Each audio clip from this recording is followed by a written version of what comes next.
而家即係講講屬馬騮嘅朋友喺2026年你哋嘅生肖運程。嗱，屬馬騮嘅朋友咧，記住今年你哋係冇犯太歲，冇犯太歲啊！咁所以咧，即係過咗舊年嘅一個運滯嘅一年啦。今年希望大家咧有所轉機啦，即係至少冇犯。我哋今年唔需要攝太歲，唔需要諗咁多嘢，睇有咩辦法可以勇往直前。睇睇呢個表先啊！呢個表咧就係上面係吉星，下面係凶星，及先咩星值年？第一粒吉星我哋叫驛馬星，今年叫驛馬星動。驛馬星動好多人都概念就喂，我今年係咪會有去旅行嘅機會？其實旅行你幾時都可以去噶啦。我成日覺得銀包有錢你咪可以去旅行，冇錢都可以去旅行嘅。但係嘅意思即係話咧，今年你越流動越走得多，你就越旺。所以聽我講啦，即係今年如果你有啲事，譬如放假星期六日假期，你與其留喺屋企嘅話，倒不如落街買個麵包，買個排骨飯食。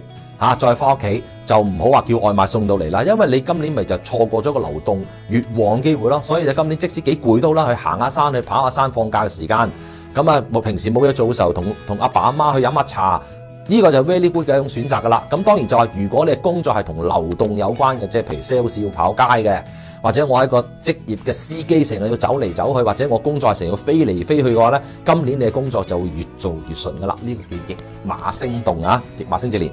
第二粒叫文昌星。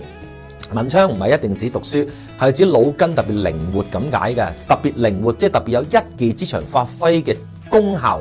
咁有乜嘢有用啊？考牌。唔一定係讀書嘅，即係讀書嘅人可能喂今年譬如屬馬騮嘅同學仔，咪個個考第一，唔係咁嘅意思。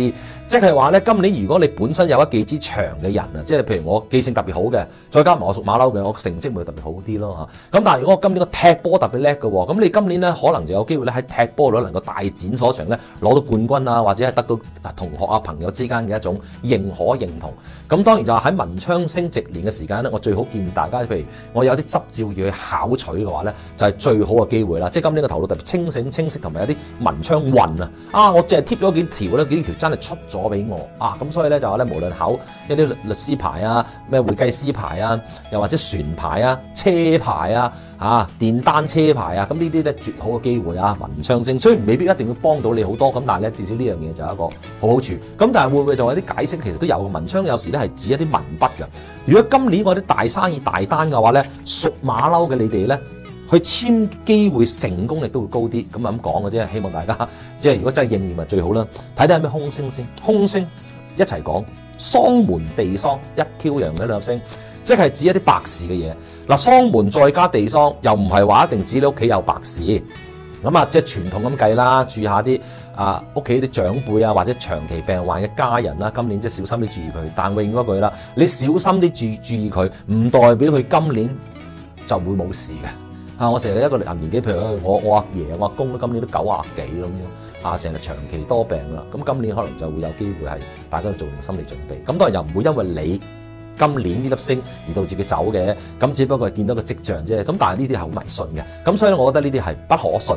而係只不過就話咧，當呢兩粒星值年嘅話咧，大家就今年盡量唔好去一啲所謂嘅喪事、白事、喪禮。如果係直係親屬，即係譬如我阿爺真係唔好彩走咗啦，咁諸如此類嘅話咧，一定要去噶嘛。咁去咪照去咯，因為已經出咗事啦嘛。但係如果啲同事啊、身邊朋友唔係好熟嗰啲父母走咗，咁可去與唔去之間嘅咧，咁我就建議你唔好去啦。去咗之後咧，會好容易將啲嘢咧帶咗翻屋企嘅，無論係白事嘅氣場啦，或者一啲衰運都帶咗翻屋企嘅。咁另外咧就話咧，喪門再加地喪咧，係有時會係指破財咁解嘅，使錢使突咗啊，使多咗啊，破啲意外之財咁解。咁所以大家呢樣嘢留意啦，今年有破財之兆。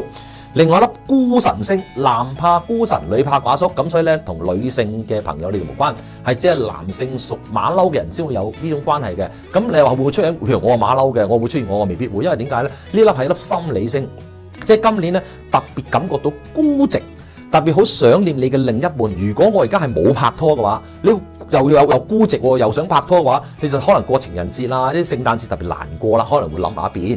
咁但係如果你話我有拍拖嘅喎，我有結咗婚嘅喎，而我係男性嘅話咧，今年就好成日好掛住對方啦，咁成日打電話，哎呀喺邊度啊，我掛住你啊，咁可能對方會覺得你好煩厭，而導致大家咧會有拗撬呢個問題。